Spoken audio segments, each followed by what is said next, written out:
a parte do festival, que é uma grande tela, é o que mostra realmente como está o panorama do documentário musical brasileiro, e tem muita coisa legal. Vamos começar aqui pelo Bandoneando, a busca dos bandoneonistas negros da campanha gaúcha. Vamos lá, Mal.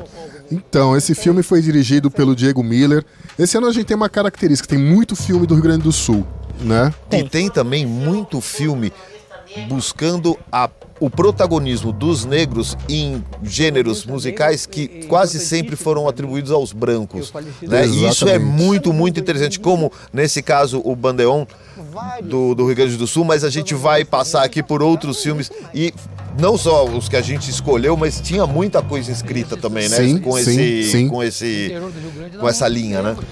Esse filme, eu achei ele muito interessante, justamente porque ele é um road movie, né?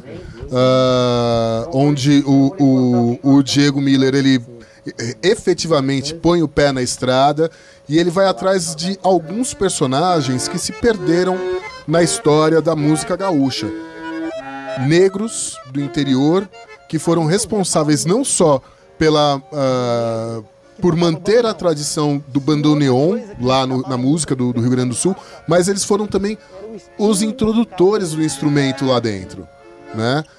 E ele vai atrás, quem são esses caras, né? Quem são esses personagens? Tem lá o Belo Bicho, né? Que é um personagem meio mítico, meio Robert Johnson do bandoneon no Rio Grande do Sul, que eles tentam ir atrás, e onde que morava, onde que viveu e tudo mais. E em alguns momentos esses personagens surgem, né? Aprendeu com o avô, aprendeu com o bisavô, aprendeu com o tio mais velho. Muitos deles já são pessoas já idosas que estão ali. Sim. E que estão lá com bandoneon e tudo mais, essas coisas todas. É um filme muito interessante, eu gostei demais, assim, dessa história. E é bem a sensação de que o filme foi feito no momento que tinha que ser feito, assim, que é, né, conseguir chegar nessas pessoas que realmente estão bem idosas, mas que estão lá ainda para contar a própria história, né? Assim, mais poucos anos e isso já não ia ser possível, né? Então eu acho que o filme tem esse valor muito grande, né? De ter o autor da história ali presente ainda.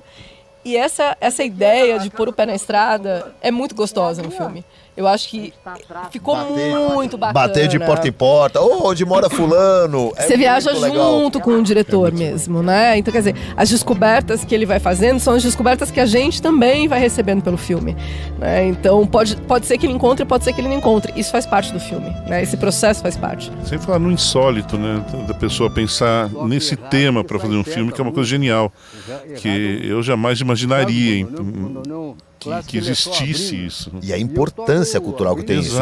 Buscar esse protagonismo é fundamental. É fundamental. Concordo. É isso aí. Então tá aí, Bandoneando, a busca pelos bandoneonistas negros da campanha gaúcha. Filme que tá na Mostra Brasil aqui do Inédit. Seguimos e vou virar a roda então aqui agora, ó. Castanheiro do Forró, dirigido pelo Alfredo Belo. Ouvi dizer que ele pode aparecer em alguma sessão, hein? Pode ser. O coração vai disparar. Gente, assim, das personagens mais cativantes. Não é? Genial.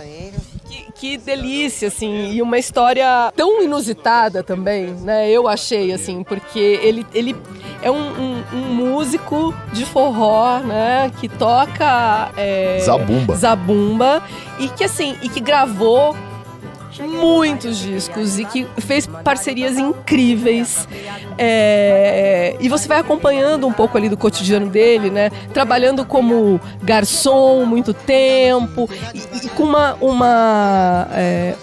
uma discoteca maravilhosa, assim, apaixonante, de uma simplicidade incrível. O cara é um super músico, extremamente simples, que surpreende o tempo todo. Não, e é engraçado assim que ele tocou com gente como Luiz Gonzaga. Exato. Não é que ele tocou. Ele só tocou com Luiz Gonzaga. E todo mundo reconhece uma originalidade na batida dele. Ele inventou uma batida, que é uma coisa genial. E outra coisa também, eu não conhecia o Castanheiro do Forró. Eu fiquei tão apaixonado quanto o André, dá vontade de dar um abraço, chamar ele pra comer em casa. Sabe, vamos tomar um café. E, cara, ele tem uma importância musical, ele tem uma importância também na implementação das casas de forró de São Paulo. Exatamente. Ele tem uma história incrível, né? E é um cara... Ele foi diretor de programação da Rádio Atual, né? Que é uma rádio especializada em música nordestina e tudo mais. Ele tem várias... Ele é um personagem muito importante, assim, na divulgação do forró, das músicas nordestinas aqui em São Paulo. Exatamente, dá vontade, de, como eu falei, sentar com ele, conhecer mais a história. E a André falou da discoteca dele, ele mostra alguns discos geniais, né? Eu acho que deveria ter 1 hora só dele mostrando esses discos que Não, são é um incríveis. contador de histórias, né? Um contador de caos, assim. Acho que a gente tem que falar o nome, né, do diretor do filme. Alfredo Belo. Alfredo Belo. Não, realmente o Castanheiro do Forró é incrível, dá vontade de colecionar os discos que ele gravou, porque a discoteca que ele tira, assim, vai tirando disco por disco que ele gravou com Luiz Gonzaga, com Marinês, assim, é inacreditável, assim, o número de grandes artistas com quem ele gravou. E é um filme, para vocês terem uma ideia, que a gente gostou tanto, que ele é um média-metragem, é um filme de 37 minutos, e ele veio pro Inédito para brilhar sozinho. Assim, a gente vai colocar ele numa sessão Castanheiro do Forró para você não perder, para você saber exatamente qual é a sessão que você tem que ir, porque realmente o Castanheiro do Forró, como você pode ver, assim, roubou nossos corações. E assim, você pode ser até aquela pessoa que fala, não, eu gosto de rock, não gosto de música brasileira e tal. Eu duvido que você veja esse filme e não vai ouvir forró depois. Totalmente. Assim, eu sou da seguinte opinião, falando de um modo geral, o primeiro power trio da história foi criado pelo Luiz Gonzaga. Sanfona, zabumba e triângulo. Aquilo lá faz um groove que, muita banda de rock não tem por aí. É verdade, nem de rock, nem de funk, nem muita banda que não tem esse groove aí. Muito legal. E já seguindo também em ritmos nordestinos, vamos falar do Cine Rabeca, dirigido pela querida Márcia Mansur, que a Márcia Mansur é produtora do filme da Alziraê. Vencedor do ano passado. Vencedor do ano passado, o filme Aquilo Que Nunca Perdi. Ela é produtora do filme, dirigido pela Marina Tomé, né? Dirigido pela Marina Tomé e, enfim, um filme incrível da Alzira, que foi o vencedor do Inédito do ano passado. E a Márcia vem agora com o Cine Rabeca, que é um filme muito, muito bacana. Você olhou pra mim, então é comigo. O filme ele retrata o reencontro entre dois músicos, né? O Luiz Paixão e a Renata Rosa. Os dois são rabequeiros, né? A Renata, ela tem uma carreira internacional já mais consolidada. E o Luiz Paixão, ele é um rabequeiro old school, né? Então, o filme é uma performance em que os dois interagem com um documentário que mostrou o primeiro encontro deles anos atrás. E ali é uma coisa meio que lembra um pouco como que era o cinema antigamente, né? Que você tinha o filme e os músicos iam interpretando ali a trilha sonora em cima, e é meio isso que acontece durante todo esse filme. É um filme muito bonito, com alguns momentos muito poéticos, né? Eu gostei bastante do filme. E esse encontro é muito inspirador, né?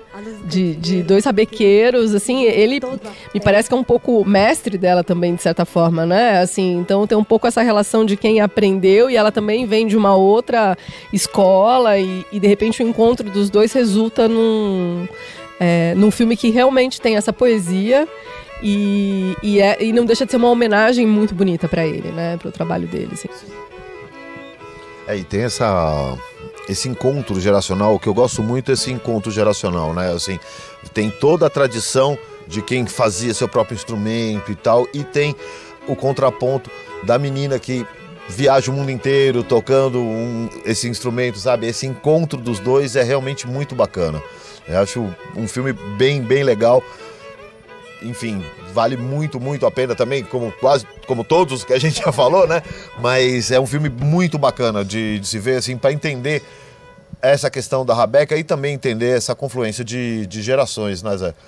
Sim, é exatamente isso que vocês falaram tudo, é exatamente isso. Mas o filme tem realmente uma poesia, tem essa coisa do encontro, a coisa do olhar quando estão tocando. É um filme que, além de tudo, tem o amor à música, né? Isso é uma coisa que permeia ali todo esse encontro, todo tudo que acontece. E o respeito entre eles, né? É muito Exatamente. bacana. O respeito entre os dois, assim, é muito legal, assim, que ela tem o respeito pelo mestre, é natural, mas o respeito que ele tem por ela, Sim, assim, sim. da nova geração, a importância que ele enxerga nela, que vai levar esse instrumento e essa cultura toda por mais anos, é muito bonito. É o respeito que os grandes têm, sempre.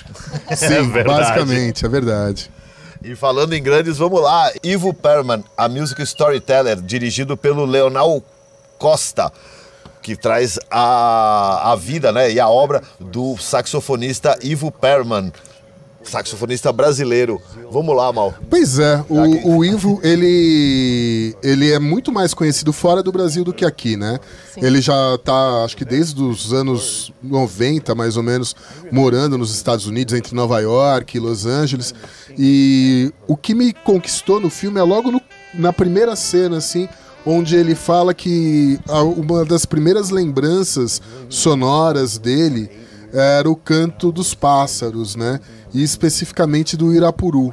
E como isso, até hoje, é o que ele busca dentro da música, né? Que ele, enfim, o saxofone dele, ele tenta buscar esse canto e tudo mais. E ali o filme me ganhou logo de cara, né? E ele vai contando, né, sobre a vida dele. E outra coisa que eu gostei é o desprendimento com que ele fala, não só sobre os acertos, os sucessos que ele conseguiu, mas também dos fracassos, né? Quando ele se vê num bloqueio criativo e tudo mais, ele fala disso com uma grande naturalidade, assim, sem nenhum tipo de afetação. Eu gostei muito disso. No caso do Ivo, eu não conhecia. Eu fiquei muito impressionada com o talento dele, com o reconhecimento que ele tem, né? E foi uma surpresa para mim mesmo. E isso foi uma das coisas que me chamou muita atenção. Essa forma low profile, né? Esse jeito muito simples, assim, nem um pouco afetado, né? De se colocar e não é de um lugar de quem é um cara muito reconhecido, com um super talento.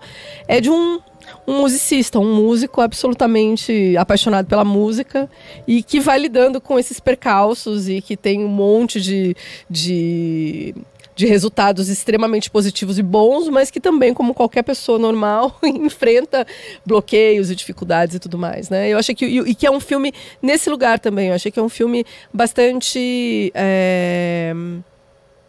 desapegado dessa imagem do super músico, tal. Eu acho que o filme conversa muito com essa postura que é a do Ivo mesmo, né? Com esse jeito de ser. Eu acho que tem uma coisa importante aí, porque, assim, além dele ser um ótimo músico de jazz, conhecido lá fora também, aqui no Brasil ele não é tão citado, né? É um músico que virou aquele músico dos músicos. As pessoas conhecem, respeitam, sabem quem ele é, mas muita gente já deve ter ouvido o trabalho dele, a participação em algum disco, sem se dar conta que é ele. Mas é um cara que também, né, mais uma vez citando o Inés, vale a pena ser conhecido, vale a pena saber quem é esse cara, e esse filme tem isso, que ele humaniza essa história, não coloca ele como uma figura inatingível, porque ninguém é, na verdade. Ele é um músico bom, como existem milhares de músicos por aí que merecem ser reconhecidos, e é muito legal que tenha essa história contada dessa maneira, e que ele tem essa liberdade, esse desprendimento mesmo de falar sobre as falhas que todo mundo tem. Eu acho isso genial. É muito legal porque o próprio Ivo estará apresentando a sessão no Cine Sesc. Procura aí na nossa programação que ele em pessoa estará apresentando, respondendo perguntas junto com o Leonel Costa, diretor. Estarão os dois numa sessão no Cine Sesc, se não me falha a memória, no dia 24, conversando aí com o público. Então dá uma olhada no catálogo, porque estará também essa sessão especialíssima com o próprio Ivo Perlman. Que oportunidade, hein? Pô, vai Show de ser bola. muito legal. Agora, senhoras e senhores, vamos lá. Zé, é você. Essa Essa é pro pelo Zé. Lenha, Brasa e Bronca, a história de Jacildo e seus rapazes, dirigido por Denis Rodrigues. Zé Antônio Godoal, Cara, começa a roda. Então, eu acho que eu fui o primeiro daqui a ver, cara. Foi. Cara, eu já falei pra todo mundo, cara, é demais isso aí, pelo seguinte, cara. Tipo, depois eu descobri que o Jacildo, em Cuiabá, ele é muito conhecido ali pela história dele. Eu nunca tinha ouvido falar, é um músico ali dos anos 60, que foi talvez o primeiro rockstar brasileiro, porque assim a história dele é incrível, é uma história inacreditável, riquíssima, né? Era uma banda de rock incrível e ele assim a história dele é uma epopeia que passa assim, que vai desde Cuiabá até a Amazônia, Cuba, Venezuela, sabe? Não, a parte da Venezuela que, juro, a gente não vai dar spoiler, mas a parte que ele vai pra Venezuela é digna de nota, juro. Cara, e além disso, a música dele é boa, é muito boa, Cara, é muito o legal. disco é incrível. É incrível. É incrível. Então, Jacildo e seus rapazes, cara, isso assim, tipo, se ele fosse americano, estaria junto com Chuck Berry, junto com Little Richard, tava ali naquele hall de pessoas e dos pioneiros, né? E com aquele figurino incrível. Não é? Assim, tudo incrível é muito ali. bom. Os terninhos, né? Os terninhos. E Jacildo e seus rapazes. Olha esse nome, gente. Pois é, cara. Imperdível, vai por mim. É realmente imperdível. E só pra lembrar, você quer falar alguma coisa do Jacildo? Eu quero falar uma coisa. Na verdade, eu vou usar um exemplo que uma vez o Zé me falou. A gente estava uma vez falando sobre um filme, há anos atrás, né? Aí o Zé falou, sabe aquele filme que você passa a semana toda falando, rapaz, eu vi um filme? Então, Jacildo e seus rapazes, Lenha, Brasa e Bronca, é o filme que você vai passar a semana falando, rapaz, eu vi um filme que você tem que ver. Cara, já deu pra perceber aqui o ânimo da gente. E uma coisa que eu queria falar é que, assim, quem gosta de rock vai adorar, quem gosta de música vai adorar, quem gosta simplesmente de uma boa história vai adorar também. Tem tudo isso no filme. Sem dúvida. O cara é sensacional. E lembrando que, para celebrar esse filme, o próprio diretor, Denis Rodrigues, estará no Inédit com a sua banda Imitáveis, tocando músicas de Jacildo e seus rapazes no Cine Biju, tá? Fique ligado, entrada gratuita, não perca essa sessão, porque não só vai passar esse filme sensacional, como os Imitáveis estarão tocando as canções de Jacildo e seus rapazes. Não perca. Ó, e o Biju não é grande, já tem 4 lugares ocupados. É isso aí, o Biju não é grande, fica esperto, porque assim, 4 ou 5, porque tem a galera que tá no escritório também que vai querer ver. Todo mundo quer ver Jacildo e seus rapazes. Fica ligado. Bom, seguimos para Me Chama Que Eu Vou, filme da Joana Mariani, filme que trata da vida de nada mais, nada menos que Sidney Magal. Sex symbol, cantor, entertainer e tudo mais. E primo do Vinícius de Moraes. E primo do Vinícius de Moraes, exatamente. Assim, o Magal, ele é também outro grande personagem da música, né? Uma personalidade exuberante, exótica e tudo. E ele conta no filme como é que ele virou esse cara, né? E assim, hoje ele tem... Eu não sabia, ele é casado há trocentos anos com a mesma mulher, sim, vive lá na Bahia, e ele tá lá na Bahia contando, né? Essa história toda, e é isso, né? Tem o Sidney Magal, que é a personalidade pública e tudo mais, e tem o Sidney Magalhães, que é um cara pacato, tá lá na casa dele, com a mulher, com os filhos, né? E ele conta um pouco como é que é essa história toda, é incrível. Dá vontade de você sair cantando as músicas do Sidney Magal depois. É uma delícia fazer essa viagem com ele, né? Eu que já fui em 2 shows do Magal e gritei ali embaixo, gostosa! Confesso! Puxa vida, eu adorei fazer essa viagem com ele. Também, às vezes, ficava com uma vontadinha de saber umas coisinhas a mais ali, escarafunchar um pouquinho mais. Você fala, não, mas a gente agora tá ouvindo o Sidney Magalhães, né? Ele é um pai de família, então deixa essa parte da história ficar de lado, assim. Mas mesmo a gente sabendo que tem muita coisa que ele não contou no filme, a história é rica, né, cara? Muito. Tipo, tem muita coisa que ele conta que não sabia ali. E é engraçado que ele foi uma daquelas figuras que começou indo no Chacrinha, nem todo mundo olhava ele com bons olhos, mas ele tá aí há não sei quantas décadas, virou uma figura cult e adorada, né? Uma vez eu tive um episódio que o Tom Zé me falou que gostava dele. Então, tá aí. E tem uma coisa muito bacana que foi um papo que a gente teve quando a gente estava fazendo a seleção, que é assim, esse filme, muito mais como o André estava, queria saber mais, né? Porque, claro, imagina a quantidade de história lá do B que o Sidney Magal não tem, né? E esse filme é como o Sidney Magal quer ser lembrado, né? Exatamente. É ele contando como ele virou esse cara, né? Como o Sidney Magalhães virou o Sidney Magal, virou essa figura, né? Que, enfim, flertava com uma coisa meio cigana, era uma coisa assim, ele criou um personagem que variava um pouco também do hit que ele estava trabalhando nas rádios. Ideia também né? do próprio Vinícius de Moraes, né? Exatamente. Pois é. Exatamente. Então, assim, esse filme revela muito mais do que o Sidney Magal, assim, como ele quer ser lembrado, né? Como a gente estava falando, mas revela muitas coisas de como funciona também a indústria da música no Brasil. Sim, né? sim. E isso é muito bacana, porque ele dá vários toques, assim, de, olha, no Chacrinha funcionava assim, nas rádios era assim, na gravadora era assim. Ou quando experimentou mudar um pouco o estilo, né? Como é que resultou isso, né? Assim, Sim. né? Vou ficar preso num estilo, vou experimentar uma outra coisa. Então tem bastante isso, também um aspecto meio da indústria, assim, né? E que acaba tornando o filme muito rico, né? Ele acaba ficando muito legal. Bom, gente, vamos seguir agora para Queremos Rock, filme de Banda Repolho. Queremos Rock, dirigido pelo Givago Del Claro, filme da banda catarinense Repolhos. O que você tem a dizer sobre Queremos Rock, Maurício Gaia? Entra na mesma categoria de filme que você fala depois pra todo mundo. Eu vi o filme, brother, você não faz ideia. A banda Repolho é uma banda lá de Chapecó, o Zé já conhecia Sim. a banda, eu não conhecia. E eles estão aí há mais de 30 anos na estrada e eles fazem piada de tudo o tempo todo. Né? E o filme, ele mostra uma coisa que é impressionante. Eles têm um material de arquivo enorme, eles têm quase Sensacional. tudo Tudo gravado. documentado, né? Desde da primeira apresentação, o primeiro show que um dos caras da banda não foi, veja bem, ele não foi no primeiro show da banda, e eles têm tudo documentado no filme. E além de assim, você fala assim, mas tá, e banda Repolho, é o quê, né?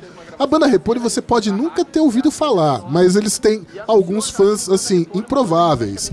Los Hermanos, Tom Zé, Tom Zé. né?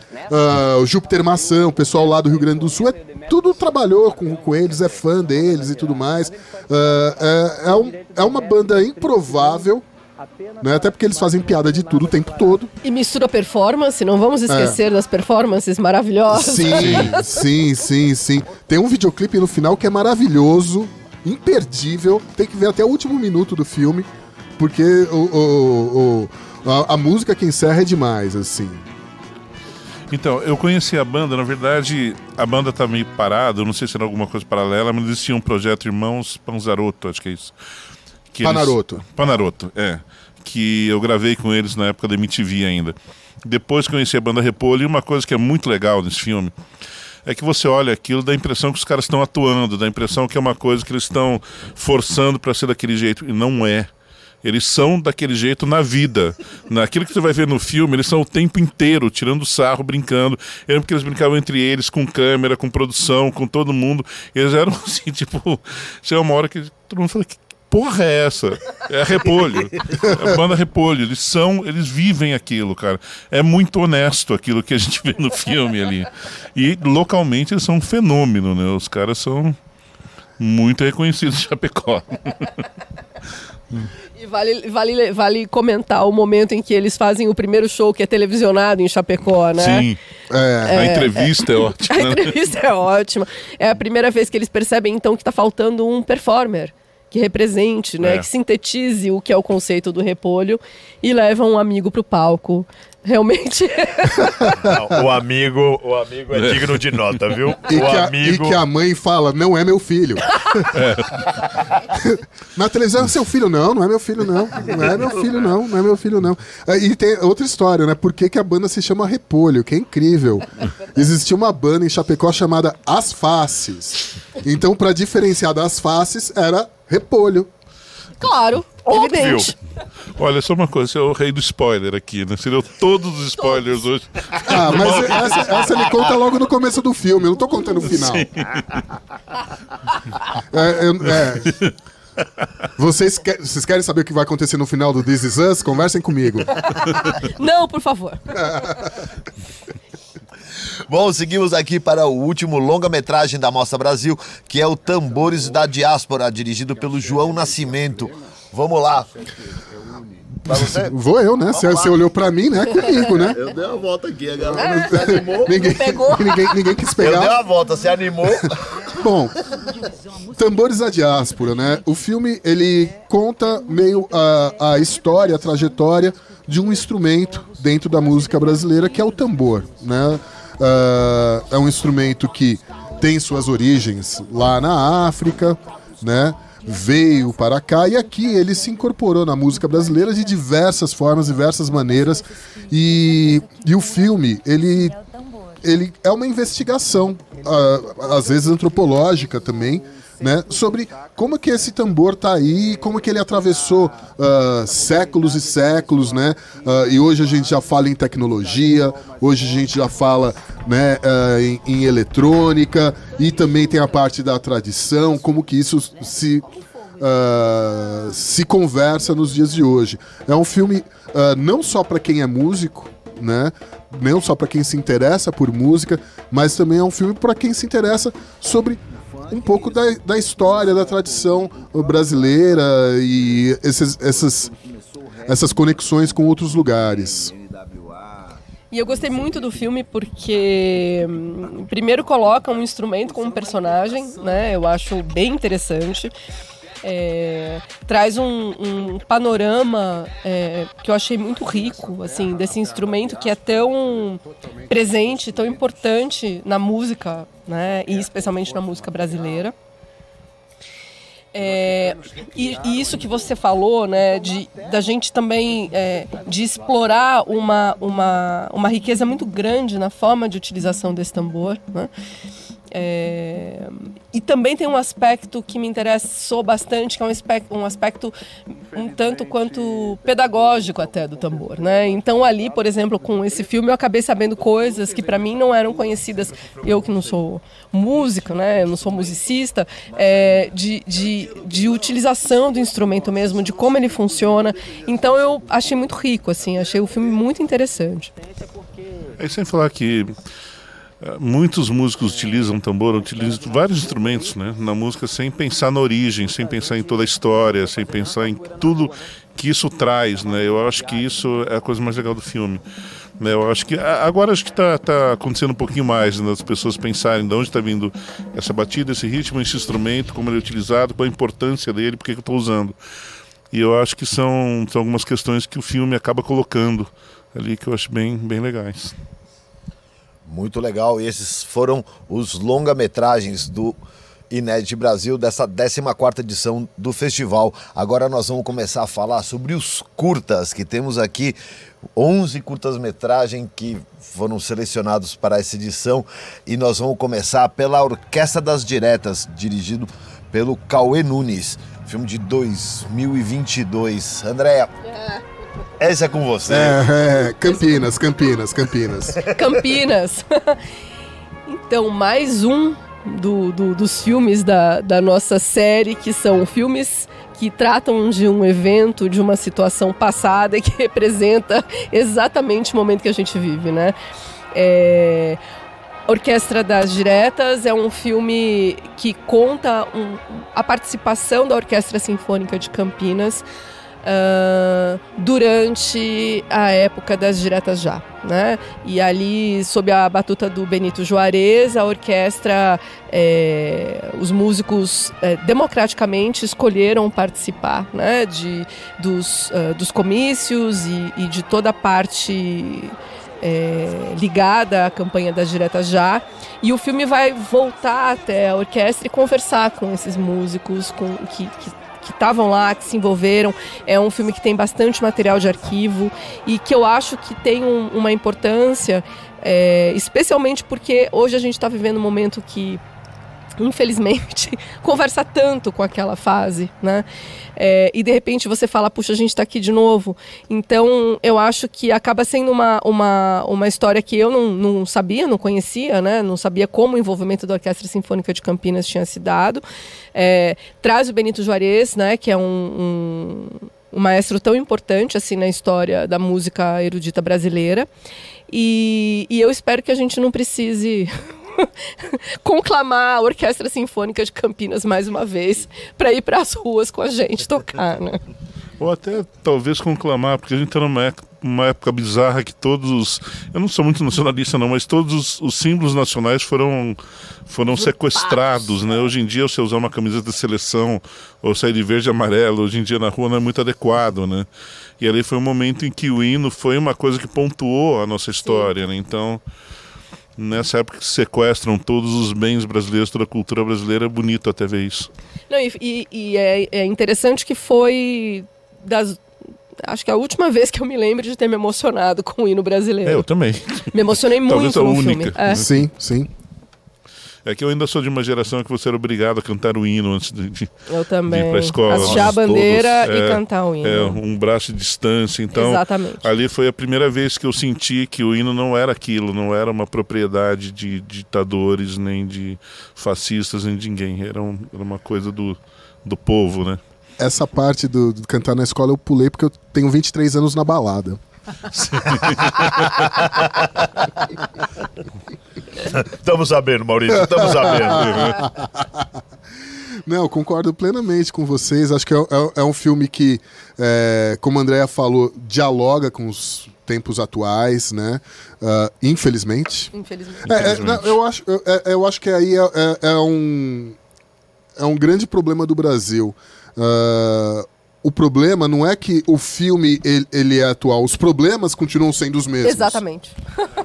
Mas uma coisa que é interessante no filme é que, assistindo, até por ter vivido aquela época, ter participado de algumas coisas, você lembra aquela época, diferente do que eu estou sentindo hoje em dia, infelizmente, tinha um clima de esperança, né? Um clima de mudança, um clima de que iria vir uma mudança que agora a gente espera que aconteça novamente. Mas era um sentimento bom que seria ótimo ser resgatado. Acho que eu gostei do filme por isso. Essa esperança no futuro, né? Que é tão importante. Esperança no futuro é uma coisa importantíssima.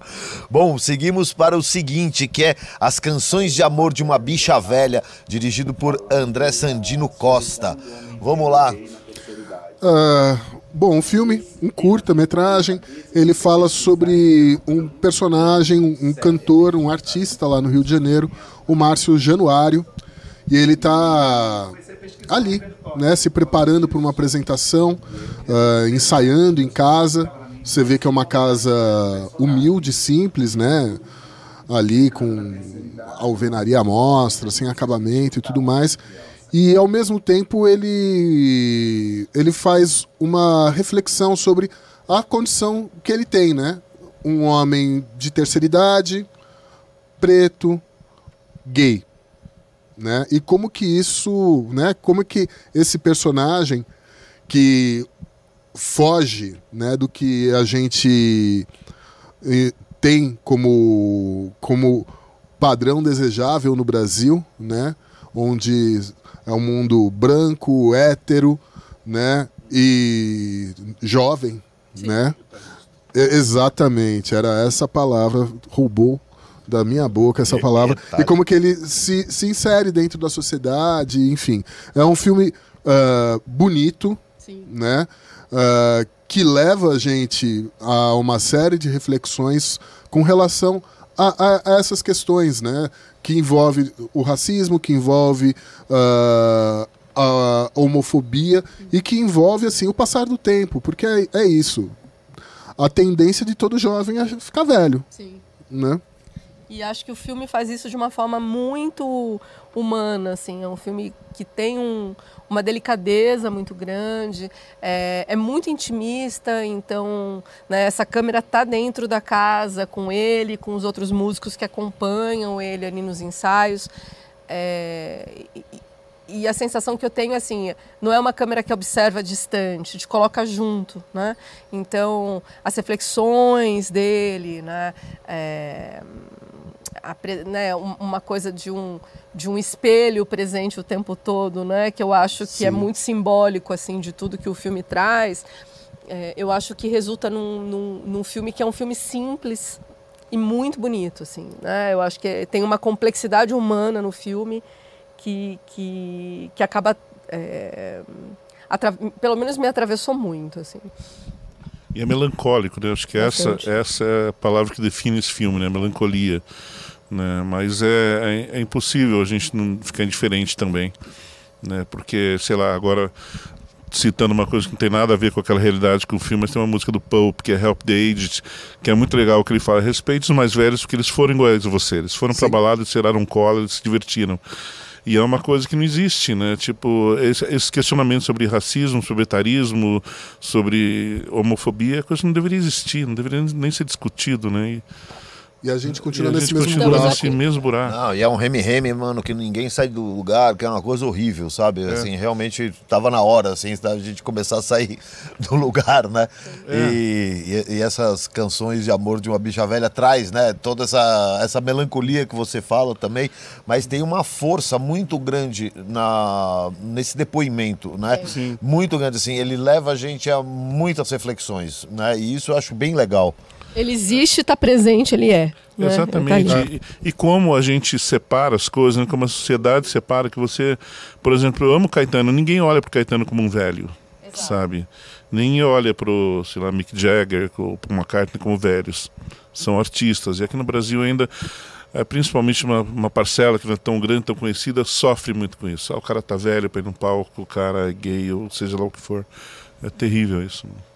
Essa questão do etarismo, né, que você levantou, é realmente muito, muito importante. E aí esse preocupo curta... cada vez mais. Todo mundo aqui tá botando esse boné, ó. Vocês estão legislando em causa própria. Me representa. Tá meio branco aí em cima, Maurício, fala nada. É o reflexo da luz aqui. Bom, vamos lá, vamos falar agora do Berimbalzeiro. Ah, agora o senhor joga pra mim, Lógico, né? você sabe falar isso aqui? Filme dirigido por Marco Poglia, Magnolia Dobrovolsky e Mário Sareta. Você comeu sopa de letrinha ontem, brother. Ficou treinando. Fica treinando. Vamos lá, Zé, Berimbalzeiro. Cara, eu adorei, primeiro porque os berimbaus que o cara faz são obras de arte, não são simples berimbaus, assim, tipo, é incrível. Cara, eu não imaginava que um cara ia fazer berimbau no Rio Grande do Sul, né, que eu achei incrível. É uma história muito legal, um curta que vale a pena ver. Eu e o meu vale a pena, né? Porra, desculpa. Mas que deve ser visto porque é essa coisa insólita. E eu tive vontade de ter um berimbau dele em casa, de verdade, assim. É muito legal mesmo, assim, me chamou muita atenção porque ele transcende a tradição. Claro, quando Exatamente. você vai fazer um berimbau, todo mundo procura ser o mais correto, assim, tudo dentro da tradição. E ele não, ele faz berimbau, cara, com o que ele encontrar na frente. Exatamente. E é muito interessante isso. Ele, o mestre churrasco. Mestre Churrasco, que é o protagonista do filme. Ele é lá de Caxias do Sul, né? E é isso que vocês falaram. Ele faz berimbau com qualquer coisa que ele tiver à mão. É uma manifestação artística que transcende o instrumento, né? Sim. Sim. Transcende o som, a música, é o instrumento. É muito bonito isso. E essa coisa da geração, né? Assim, que tem. Eu acho muito bonito o momento que ele tá lá com acho que é neto dele. Acho que é neto. Neto, né? E você fala, cara, imagina que maravilhoso, né? Tudo bem que isso é um trabalho de artista, mas se ele, né, se ele seduz, se ele faz essa paixão passar pro neto, você tá preservando aí uma tradição. E é muito louco falar de tradição, porque ele tá em Caxias do Sul, né? Porque tradição é essa de berimbau lá, né? Mas é uma coisa louca porque o trabalho dele é único, né? Não sei se isso pode ser passado, né? Então. Talvez seja um luthier de berimbau, não sei se existe isso no futuro, o filho dele, mas o neto, mas o trabalho dele ali é uma coisa única. Foi exatamente o que eu mais gostei. Realmente, ele não olha pra nada, ele simplesmente faz o berimbau. Ele trata a necessidade criativa dele com o que ele tiver na frente, assim, ele tem uma necessidade de criação, e isso é uma coisa que o cara é artista mesmo, ele muito mais... vai além do músico, ele é artista, ele precisa se expressar, seja como for, seja fazendo um birimbau, inventando, porque o cara fica inventando música, cara, o dia inteiro. Assim, ele vai falando, ele tá inventando coisas. É realmente muito, muito divertido. Bom, agora nós vamos falar do filme Da Boca da Noite, A Barra do Dia, filme dirigido pelo Tiago Delácio, curta-metragem de Pernambuco. Vamos lá, Mal. Pois é, esse filme, eu lembro que a Andréa falou bastante sobre ele, porque à primeira vista eu bati o olho nele e falei, mas é documentário? A velha discussão. Aí a Andréa falou, não, é documentário, porque assim, ele é uma mistura, né, de realidade, uma coisa meio onírica, tem lá os personagens falando, né, sobre o cavalo marinho, né, que é uma tradição ali da Zona da Mata, ali de Pernambuco, e é meio teatral, né? Eu achei bonito o filme, né? Primeira coisa, ele é bonito, né? Sim. Esteticamente, ele é muito colorido e tudo mais. Os personagens também são intrigantes, né? E você olha, você começa a ver o filme e fala... eu quero ver onde que vai dar isso. Sim. Né? Eu gostei bastante do filme e foi a André que me convenceu que é documentário. Eu gostei muito, primeiro porque eu acho que ele vai por esse caminho que é um caminho dos filmes híbridos, né? Que é enfim, não vou dizer uma tendência, né? É uma possibilidade muito rica a ser explorada, né? Então, o grupo que se apresenta, vamos dizer assim, né? Ali no meio do canavial na Zona da Mata pernambucana, ele é um grupo de fato de cavalo marinho, né? A performance que eles fazem ali, de fato, é uma performance que está sendo documentada.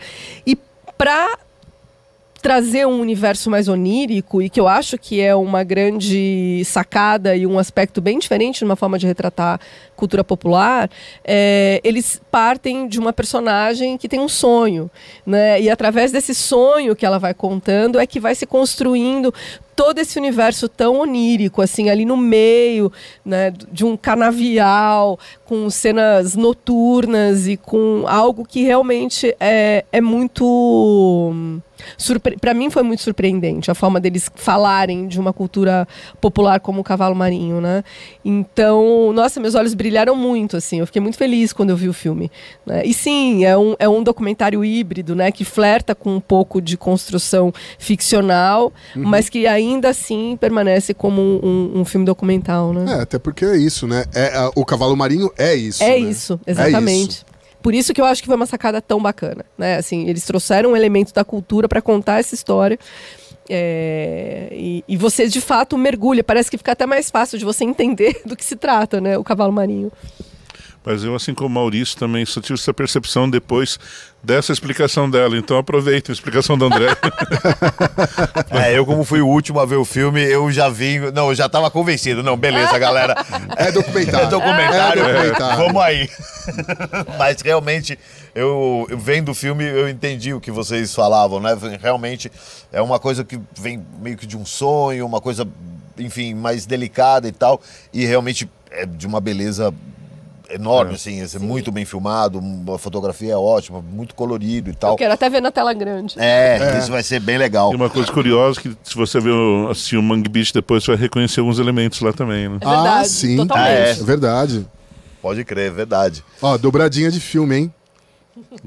É isso aí. Da Boca da Noite à Barra do Dia, e na sequência já dá play no Mangue Beach. É isso aí. Exatamente. Agora, senhoras e senhores, vamos falar de um filme que gerou furor nesse grupo. Furor. Endless Love, dirigido por Duda Gambogi. Quem pega essa? Vamos lá. Andréia, vamos lá. Eu vou falar cantando, então. Meu Deus. Gente, é assim... Quem aí gosta do universo de karaokê? Ou quem não gosta, não é? Então, o Zé ficou até sério. O Zé... Eu gosto. Não, eu não gosto de karaokê, mas eu gostei do filme. Não, o filme é um incrível, primor. Eu não gosto de karaokê, mas o filme é um primor. Não é? Então, é um passeio não é? Pelo universo do karaokê, numa noite em que tudo pode acontecer. E acontece. E tem vários videoclipes Maravilhoso. São maravilhosos, eu juro. incríveis. Assim, de verdade, é pra ver esse curta e só pra estudar a estética desse clipe. Aquele dos prédios, hein? inacreditável. Tem homenagens a Julian Temple, tem... Velho, é inacreditável, é inacreditável. Assim, acho que o filme, ele confirma, né, uma tendência que a gente vem observando, né, sobre o karaokê como um objeto fílmico, né? No ano passado a gente teve a grande Katia Blender no Inédit. Grande Katia Blender, um beijo pra Katia Blender. Esse ano o Endless Love, eu sempre achei que assim, ia chegar um momento que o Inédit ia ter que abraçar essa tendência. Sem dúvida. Porque e a graça, acho que do karaokê, e esse filme traz, assim como o da Katia Blender do ano passado, é que ele traz pra frente, né, gente comum, anônimos, né, e que qual que é a relação dessas pessoas com a música, com as músicas que elas vão cantar no karaokê, porque assim, se você tem a manha de subir num palco sem ser artista, cantar na frente de um monte de desconhecido uma música, é porque você tem uma relação muito especial com essa música. Exatamente. Total. Né? Ou com o álcool. Os dois. Tem essa também. Os dois. E eu acho que isso também é um assunto que, enfim, merece a gente observar e se debruçar e tudo mais. E o Endless Love traz essa discussão novamente. Eu acho bacana isso. E as pessoas levam muito a sério. Leva, inclusive, uma coisa curiosa, a relação do brasileiro com o karaokê. É uma coisa única, né? A relação do japonês com o karaokê é totalmente diferente. No exterior, quando você vê, às vezes é uma coisa divertida e tal, mas não tem esse envolvimento, essa paixão, assim, que vira quase quase uma profissão, né? Assim. Exatamente. Na Espanha tem. Na Espanha, Na assim. Espanha, a galera, quando vai pro karaokê, rapaz. É duro, assim, não, tem um envolvimento ali, a galera deixa a alma. Eu só queria deixar claro que não é que eu não gosto de karaokê. Um dia, se vocês me ouvirem cantando, vocês vão entender. Eu não gosto de karaokê. Não, mas eu acho que assim, só um último comentário sobre o filme. É um filme que te deixa feliz. Sim. Não é? Assim, Isso é. Verdade. você Isso assiste e fala, que delícia, assim. Tipo, eu acho que a gente tá precisando disso também, não? Então, primeiro Confissões de uma Bicha Velha, depois Endless Love. Endless Love. Eu confesso que eu não gosto de karaokê, enfim, não tenho muita paciência pra isso, mas esse filme, juro que realmente digno de nota, porque vejam, Endless Love, porque não tem desperdício o filme, é muito bom. Bom, seguimos aqui, agora vamos diretamente a Sergipe com um Jeruzinho, filme dirigido pela Juliana Teixeira, Luni Morandi e Rafael Amorim. Um filme que trata dos irmãos Dingo Bala, Messi Nenê, Nikimba e Nego Dadá, que formam o bloco Afrodecidão dos Quilombolas na periferia de Aracaju. Zé. Vamos lá, Zé. Não, é um filme que, na verdade, eu gostei, né? Pelas discussões que ele propõe. Né? Tem muita coisa que é questionada ali, não exatamente só sobre o bloco que eles estão falando, mas sobre uma série de discussões de ancestralidade, da formação cultural daquilo. É um filme que me pegou, na verdade. E o bloco é bacana, né? O bloco é muito bacana. O bloco é muito bacana. Muito bacana. É mais um filme desses que é feel good movie, né? Assim, também tem isso. Exatamente. É verdade. Tem uma coisa muito legal nesse filme, enfim, desse bloco afro, né? Mas que ele traz umas discussões sobre ocupar as ruas, ocupar a festa da rua, o envolvimento da sociedade, da comunidade no bloco, a importância disso. É realmente muito importante a gente levantar essas questões, né? Que vai muito além. Esse é um bloco ali da periferia de Aracaju. Pô, beleza, mas o que esse cara tá te falando? O que esse cara tá... Que questões são essas? Por que ele tá aqui? Exato. Vai muito além, sabe, da festa ou da estética, ou eu tô aqui, sabe, realmente pra ri-ri-ha-ha. Né? É uma importância cultural, né? É realmente um processo cultural e é muito, muito interessante. Eu gostei bastante também do Jeruzinho, filme que vem diretamente de Aracaju. Seguimos aqui e vamos diretamente para Hoje Estamos Aqui, uma breve história de um sound system amazônico dirigido pelo Darien Lamen. É um filme com coprodução brasileira e americana. A gente sabe que a cena musical ali de Belém do Pará ela é profundamente impactada pelo sound system, né?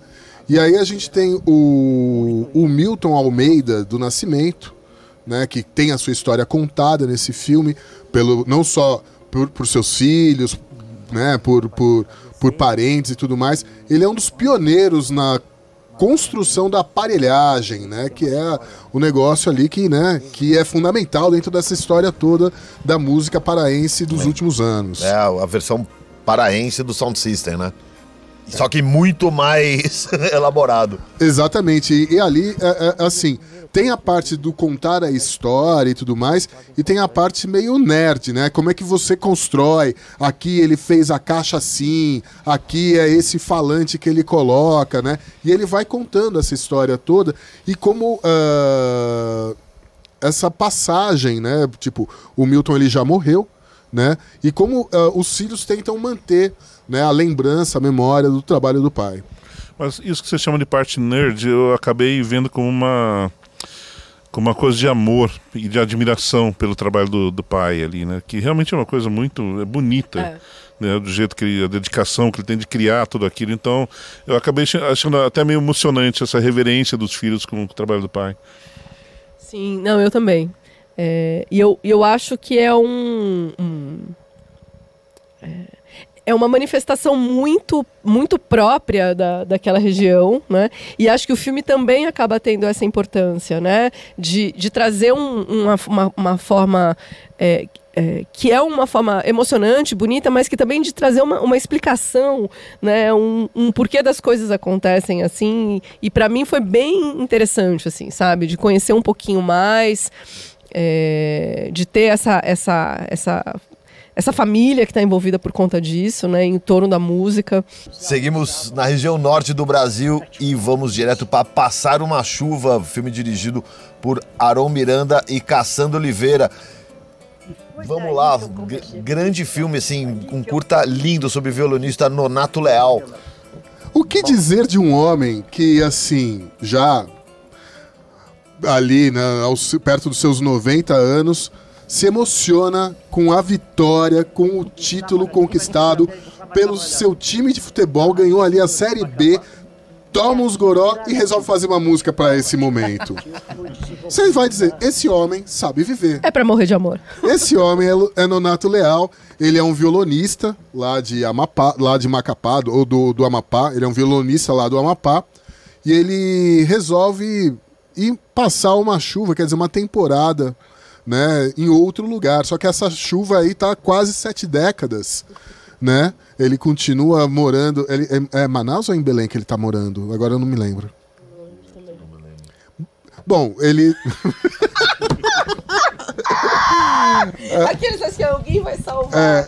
Eu acho que é Manaus. Eu acho que é Manaus, eu não tenho certeza. Bom, enfim, ele saiu de Macapá, né, pra ganhar a vida e tudo mais. Ele já tá ali, né, passando essa chuva, né, há umas 7 décadas. Ele é um instrumentista, assim, desses caras que a gente descobre por conta de um filme como esse, um instrumentista incrível, né, ele toca demais e é um filme bonito, singelo, e ele contando um pouco da história da vida dele. Essa história do time de futebol eu achei incrível. Não, e essa, né, o que você tinha falado antes de uma coisa de respeito à música, de amor à música, para mim o Nonato é total isso, assim, é uma pessoa absolutamente reverente à música, que vive a música é ele, não é? E é engraçado que tem muitas relações possíveis diferentes com a música, né? Tem pessoas que gostam de tocar para um público, gostam de gravar, e ele parece que a música basta a ele. É isso. Né? Isso é uma coisa que... E também tem esse encontro geracional que tem no filme. Sim. Não é? Os Sim. olhos dele brilhando. Vendo o aluno tocar. Exato. E tudo mais, né? Ele pede, né? Pô, eu queria tocar com você, né? É bonito isso. E é um cara que não precisaria estar ali só tocando e dando aulas. Poderia estar acompanhando qualquer grande nome, porque ele toca excepcionalmente bem, né? Sim, sim, sim. E é mais um filme intimista, assim, muito singelo, muito delicado e que te coloca inteiro, assim, dentro da história do Nonato, né? Esse também eu queria ser amiga do Nonato. Sim. Todos nós. Sim, sim. Todos nós. Bom, seguimos, voltamos para o Sudeste e vamos com Rap, né? Revolução através das palavras. Filme dirigido pelo Washington Deoli, que, enfim, um curta-metragem que conta a história do hip-hop aqui no Brasil. Eu acho que sempre a gente tem discussões, filmes falando sobre o rap, e é difícil ter alguma coisa nova, mas aqui teve uma coisa que me ganhou, que foi resgatar algumas figuras históricas que nem sempre a gente lembra, como a Sherry Lane, por exemplo, que é uma das pioneiras, uma das primeiras mulheres da cena rap, hip hop do Brasil, que ela tá nesse filme. Então tem figuras muito queridas, e isso me atraiu muito no filme, uma discussão muito sincera, muito bacana ali, eu gostei disso. E outra coisa, existe uma abordagem no filme que também me chama muito a atenção, que é como o hip hop se relaciona com educação. Né? Exatamente. Sim. Que quando ele fala revolução através da palavra, é justamente isso. É a escola, a MC Sofia pedindo para a professora para que se coloque conteúdos ligados à África dentro da sala de aula, é o Taíde falando sobre a biblioteca, né? Exatamente. A própria Alessi Brandão, né, falando quando ela encontra o Rapping Hood e vamos fazer um trabalho junto e não sei o que mais, e aí como que a educação entra dentro disso. E são personagens, são pessoas que praticam isso na vida, não é só discurso. Sim. Né? Todos que estão ali realmente têm um trabalho nesse sentido. Isso é muito bonito. Seguimos e agora nós vamos ao sul falar do filme Sinal de Alerta, Lori F., filme dirigido pelo Frederico Ristori. Enfim, conta a história da lendária Lori F. Zé, você que conhece melhor que ninguém essa história. Bom, ninguém aqui, né? Lori F. é uma figura que ela é irmã da Laura Finocchiaro, né? Que ficou mais famosa, ela não, mas ela tem uma importância muito grande ali no rock gaúcho. É uma figura muito cultuada, muito reconhecida e é uma figura única, né? A música dela era muito boa, ela era muito provocativa e ninguém ouve falar dela. Então, achei legal que esse curta tem uma linguagem assim, é muito crua também. Do jeito que é feito, te retrata um pouquinho ali o que era. Retrata um pouquinho, não, muito do que era a Lori F.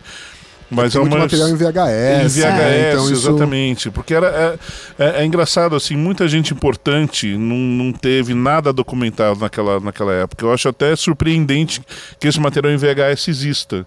Né? E que bom que essa história está sendo contada agora nesse curto. Né? Eu acho que talvez seja uma vida que até mereça daqui um tempinho médio, longa, para contar. Muitas nuances e também a influência dela. Foi uma pessoa muito influente ali, é que foi uma influência local, né? A gente acaba reconhecendo isso em algumas pessoas, alguns artistas que deram mais certo sem saber de onde veio. Então acho que é muito legal que a Lori apareça de alguma maneira agora, mas eu espero que ainda isso sirva como uma faísca para reconhecimento do trabalho dela. Eu gostei muito do filme. Foi uma surpresa pra mim, eu não conhecia a Lori F. Fiquei apaixonada por ela, assim, com vontade de saber mais. Gostei muito da estética do filme. Eu acho que, muito provavelmente por conta mesmo dessa origem de material de arquivo, que é um material VHS, um material mais antigo, mas a montagem do filme eu acho que conversa muito com o pouco muito, né, que eu consigo absorver dela no filme, porque é um curta, claro que tem provavelmente muito mais camadas aí, mas eu achei que o filme dialogou muito com aquilo que ele apresenta dela, né, e eu fiquei muito, muito bem impressionada, né, eu lembro que eu cheguei na reunião falando, gente, eu não conhecia, assim, tipo, adorei o som, achei que ela deve ter sido uma figura extremamente extremamente complexa e rica de referências e como referência, né? Tem uma coisa que eu sempre gosto em qualquer filme que seja, que é te dar vontade de conhecer mais. Exatamente. Né? De conhecer o personagem, de instigar, de você querer ir atrás. E esse ano teve muita coisa. Teve o Josildo, teve o Castanheiro, teve a Lori F. São pessoas que, é como ela falou, dá vontade de a gente sentar, conversar com a Lori. Não, é impossível, né? Infelizmente. Não vou dar spoiler, mas vocês já sacaram. Mas é legal. Muito bom. A gente é péssimo em não dar spoiler. Pois é. Mas é bom que as histórias estejam vindo. Uma coisa que eu concordo plenamente com vocês, eu acho que o filme me dá vontade de saber mais, é aquilo, né? Terminou o filme e falei, poxa, pena que esse filme só tem 18 minutos. Sim. Né? Me deu vontade de escutar os materiais dela, os discos. Acho que ela lançou um EP, né? Alguma coisa assim, se não me engano. E me deu vontade de escutar, de conhecer mais sobre essa personagem. Achei interessantíssimo. E pois é, e também por outro lado dá um pouco de tristeza saber como esse país que tem dimensões tão grandes, né, a gente fica com nichos, né? Tipo a Lori a gente não conhecia, eu pelo menos conhecia, o Jacildo, aliás, de Cuiabá. Então tem tanta coisa acontecendo nos outros lugares que a gente deveria conhecer, que eu acho ótima essa oportunidade de ter essas histórias, como falei, sendo contadas agora cada vez mais. Porque isso aqui é um continente, né? A dimensão do Brasil é continental. Realmente, essas essas histórias regionais acontecem muito e sempre continuarão acontecendo, porque, enfim, o país é gigantesco e pouco a pouco a gente vai revelando, né? Precisa sair um curta-metragem sobre a Lori F para a gente descobrir um pouco mais sobre ela, enfim, ou o Castanheiro, ou o Jacildo, enfim, tantos personagens que aparecem no Inédit, né? E que exatamente esses filmes servem para isso. Esses filmes realmente servem para a gente conhecer mais esses personagens, para tirar um véu, né? E ver um pouco mais, sabe, e descobrir. Eu acho que a grande graça do Inédit, de maneira geral, é realmente revelar esses personagens desconhecidos, porque os personagens desconhecidos, claro que são interessantes, né? Mas eu sempre falo isso, e a gente já conversou tanto isso, né? Um personagem conhecido, né? O fã vai buscar ele. Exatamente. Ele não precisa muito da gente. Ah, eu adoro a banda tal. Pô, beleza, cara. Assim, se o filme é mais ou menos e tal, não tem problema. O cara vai atrás, ele não precisa da gente. Mas o nosso trabalho aqui de recuperar essas histórias diferentes, enfim, arqueologia, né? Fazer realmente essa arqueologia de histórias, né, e de filmes diferentes. É esse o nosso trabalho e é por isso que a gente está aqui. E é uma delícia. É uma delícia. É uma delícia. E agora o último curta sobre Pardinhos e Afrocaipiras, de Daniel Fagundes. Um dos meus curtas favoritos. Quem quer falar? Eu falo. Esse filme, ele também é uma investigação, ele também vai atrás de algumas histórias e alguns personagens. Quando a gente pensa em música caipira, né? E hoje, né? Hoje em dia a gente, quando pensa em música caipira, já começa a misturar um pouco com o sertanejo e tudo mais, né? É uma música predominantemente branca, né? E esse filme ele vai justamente atrás, assim, dos afrocaipiras, né? Os escravos que foram trabalhar nas fazendas do interior de São Paulo, Minas Gerais e tudo mais, os indígenas que moravam nesses lugares e a contribuição desse pessoal para a música caipira. No filme ele tem alguns personagens quando falam, né, sobre o Índio Cachoeira, por exemplo, que é um dos maiores violeiros que já teve aqui no Brasil. Ele era descendente de negro, né? O Tião Carreiro também, né? E são personagens que, embora eles tenham marcado, né, sua presença dentro da história da música caipira, né, da música caipira raiz que eles falam, hoje eles acabam sendo meio esquecidos, né? Então esse filme ele tenta buscar resgatar a história não só desses, mas de outras pessoas também que, enfim, carregaram essa tocha lá atrás, né? É um filme incrível, eu gostei bastante também. É um filme bonito, né? Gostei muito de ver também. Eu desconhecia toda essa história, na verdade. Né? Porque, não vou nem falar de sertanejo acho que é outra coisa, mas eu, como vim do interior, né, te ouvia muito de música caipira, mas também era essa coisa, esse recorte da música caipira branca. Né? E conhecer e reconhecer tudo isso é algo muito importante aqui, porque a gente vê que a influência não é pequena, muito pelo contrário, é gigantesca. Né? E a gente percebe que, assim, há um apagamento mesmo em todos os segmentos musicais. É impressionante isso. E, assim, eu tinha já lido uma biografia, porque há um tempo atrás eu fiquei com uma vontade de fazer um pouco uma pesquisa, talvez um filme sobre o tema de música caipira, porque, né, nasci em São Paulo, morei no interior há muito tempo e ouvia muito.